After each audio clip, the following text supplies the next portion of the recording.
the absolute GOAT of Deltarune Chapter 5. I do not care what anybody says. Listen, I just finished Chapter 5, and I was going to hold this video off, but I already know if I don't do it now, it's going to be hard to do it later. But honestly, this chapter was so cool. Oh my God, they like this show. When I finished Chapter 3, I was like, Chapter 3 is my favorite chapter. Until I got to Chapter 4.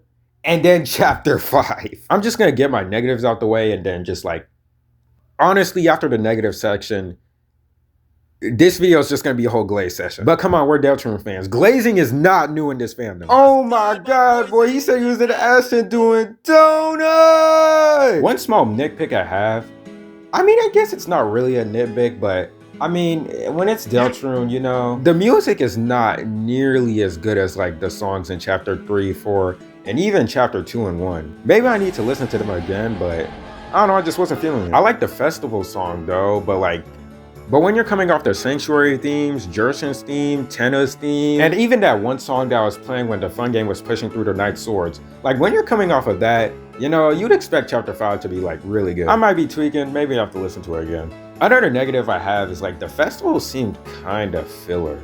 Like, I know it's just a festival and like, it's not gonna be grand and big, but like the only thing I remember happening was like the Susie and Noel day. That's literally the only thing.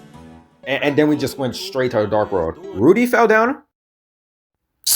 Y'all don't give a fuck about him. We're going to the Dark World. Same with a lot of parts in Chapter 3. Not Chapter 3. Same with a lot of parts in Chapter 5. It's kind of like, a lot of parts in here feel like they're just adding stuff in to keep it a little longer. My greatest example of this is, I already know people are going to get on my ass for this. Dare I say the part where we were trying to stop Yellow from killing himself.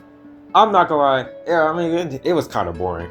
Kind of feels like we were just walking around and Toby was just adding stuff to keep the scene longer. And there's nothing wrong with adding filler, but like, at least make the filler kind of entertaining. The Knight just swoops in, takes Asgore, and then Flowery, the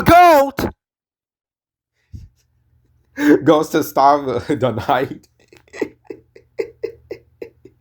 And then he's seemingly beating his ass, but oh wait, it does 0 damage. The Knight slices Flowery in half and then just runs away. And then Asgore getting taken kind of feels brushed off a little. Is that just me? Like in Chapter 3 when Undyne was getting taken, like Susie and Chris were genuinely chasing the Knight until the Knight went in and then locked the bunker and then Susie was actually banging on the door. In Chapter 5, it's kind of just like Asgore gets overshadowed by Flowery. Asgore does feel overshadowed a little near the end, but I still liked him throughout the chapter.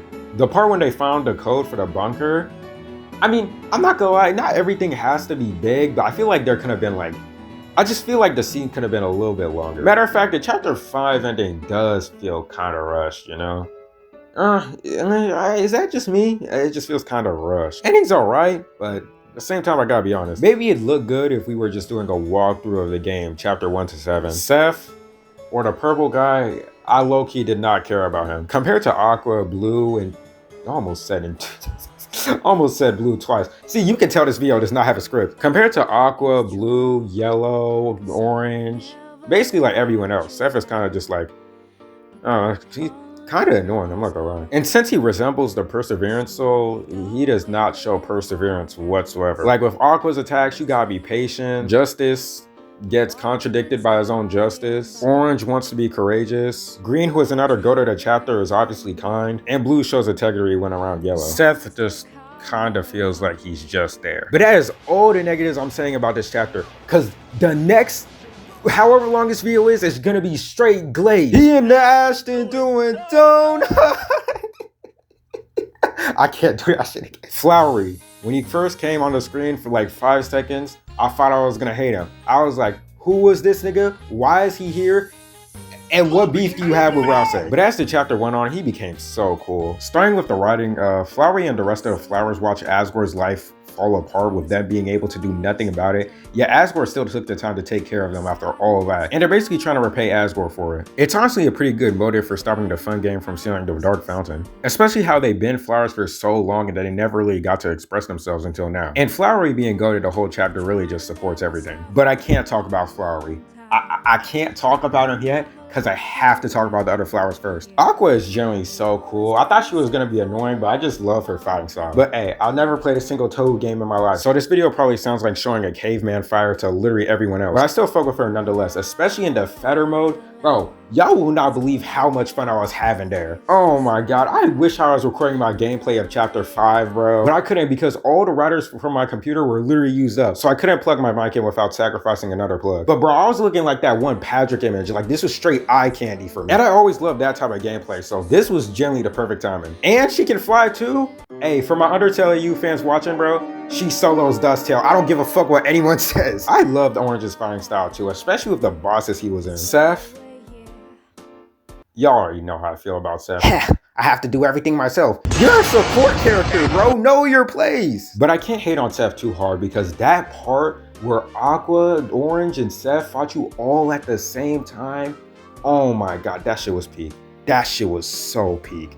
Blue and Yellow, I'm not gonna lie, I might take the thing I said about like Yellow, us stopping Yellow from killing himself is kind of filler back. I low-key might take that back. Blue and Yellow are kind of growing on me, I'm not gonna lie. Especially on that one part where Blue's attacks were platformers and Yellow was shooting you. I like that. And Green, oh my god, bro. Every time we were in need, Green was always there for us. I remember in the Flowery fight, Flowery was genuinely beating my ass. And when I lost, he gave us all our items back from when we started the fight. Green is goated. And Flowery, man, I know I've been glazing him this whole video, but he literally caused Rousey's character development, bro. Like, how am I supposed to not glaze him? Listen, I loved everything about the Flowery fight. From the Orange Stone mechanic to the clash at the end, bro, it was so peak. But if I had to get 100 Mercy in order to beat him, I probably wouldn't be making this video, bro, because Flowery was beating my ass. And if Flowery was at full power when fighting the Roaring Knight, Flowery would have won, bro. I don't care what anyone says, cutscene or not, swoon or not, Flowery would have won. Best character throughout chapter 5. Anyways, that's all I wanted to talk about. Great chapter, 8 out of 10. See ya.